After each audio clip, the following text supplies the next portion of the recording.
La source magique.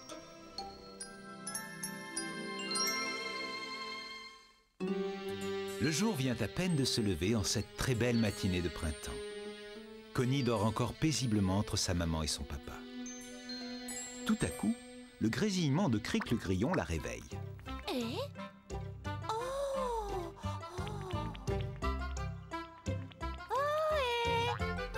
Bonjour, Connie. Debout, debout. Il est temps de se lever.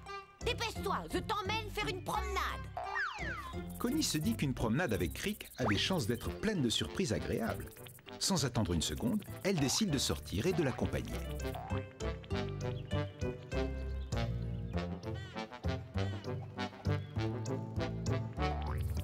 Connie se laisse guider par Crick à travers la forêt. Et très vite, elle se retrouve dans des endroits qu'elle n'a encore jamais explorés.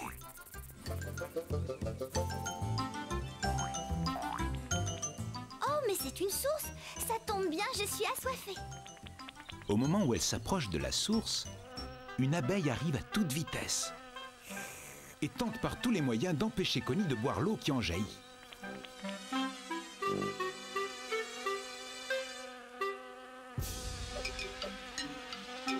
Lorsqu'elle réalise que Connie refuse de lui porter la moindre attention, Bertha l'abeille repart comme elle était venue.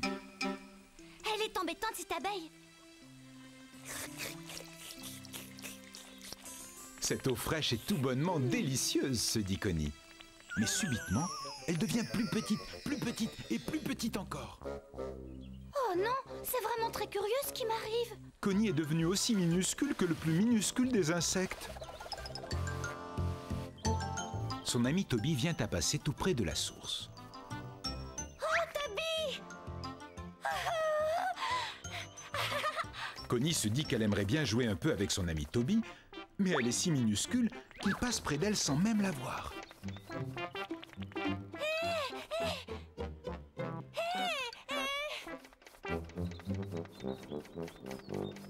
Oh non, je suis devenue si petite qu'il ne me voit même plus et pourtant il n'est passé qu'à quelques centimètres de moi. Oh. Ah! Ce bourdon est énorme. Ce n'est pas moi qui suis énorme, c'est toi qui es toute petite. J'ai essayé de te prévenir au sujet de la source, mais tu ne m'as pas écouté. C'est une source magique et son eau a des effets très étranges. Connie regarde tout autour d'elle et se rend compte qu'elle peut voir le monde comme les insectes le voient. Elle trouve cela magnifique. Elle peut faire toutes sortes de choses qu'elle n'avait jamais faites auparavant. Connie est toute heureuse de ses découvertes. Soudain, elle entend des bruits de pas assourdissants. Ce doit être un géant, se dit-elle. Mais il ne s'agit que d'une pauvre petite souris. Oh, cette souris est colossale. Elle est plus grande que moi. Connie décide de chercher un endroit plus sûr pour jouer. Elle se retrouve au bord d'un lac. Mais comment pourrait-elle le traverser, elle qui n'a jamais appris à nager? C'est alors qu'elle aperçoit une coquille de noix. Celle-ci est juste assez grande pour que Connie puisse s'en servir comme d'un bateau. Connie se laisse tranquillement porter par le courant lorsque deux poissons s'amusent à sauter hors de l'eau tout près d'elle.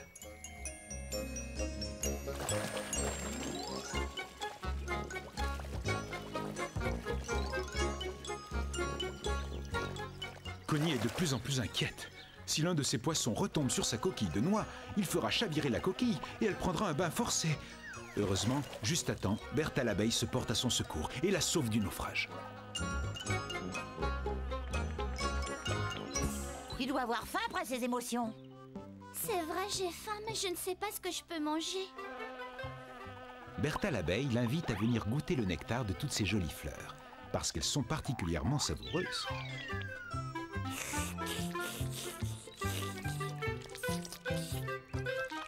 C'est vraiment délicieux. Finalement, ça a des avantages d'être petit.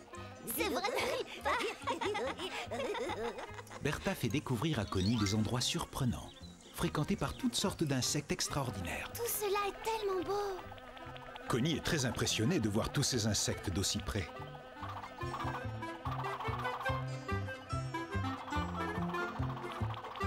Subitement, elle commence à se sentir très triste. Tout ça est très intéressant, mais j'ai envie de redevenir comme avant. Si je reste minuscule, maman et papa ne pourront plus jamais me voir. Bertha l'abeille est touchée par la tristesse de Connie. Elle décide de trouver un moyen de l'aider. L'eau de la source t'a rendue toute petite, peut-être qu'en buvant à nouveau, tu retrouveras ta taille. Mais je risque aussi de devenir encore plus petite, ce serait terrible. Rien ne changera si tu n'essaies pas. Oui, tu as sûrement raison, Bertha. Connie et Bertha reviennent donc près de la source magique. Dans un premier temps, Connie ne ressent aucun changement. Elle reste toujours aussi petite. Mais tout à coup, la voilà qui grandit rapidement. Ah, ça y est, j'ai retrouvé ma taille normale. Je me suis faite une amie et tu es revenue à ta taille originale. On s'en sort plutôt bien, non? Oh. Merci à toi pour l'aide que tu m'as apportée. Ne dis plus un mot. Je me suis beaucoup amusée en ta compagnie et j'espère que nous nous reverrons bientôt. Ça a été un vrai plaisir de te rencontrer toi aussi.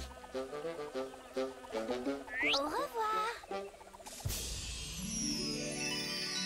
À ce moment, Connie se réveille. Elle vient de faire un merveilleux rêve. Comme ce rêve était magnifique. Connie ferme les yeux et se rendort, avec l'espoir de retrouver son amie Bertha l'abeille dans un autre rêve merveilleux. Bonne nuit, Connie.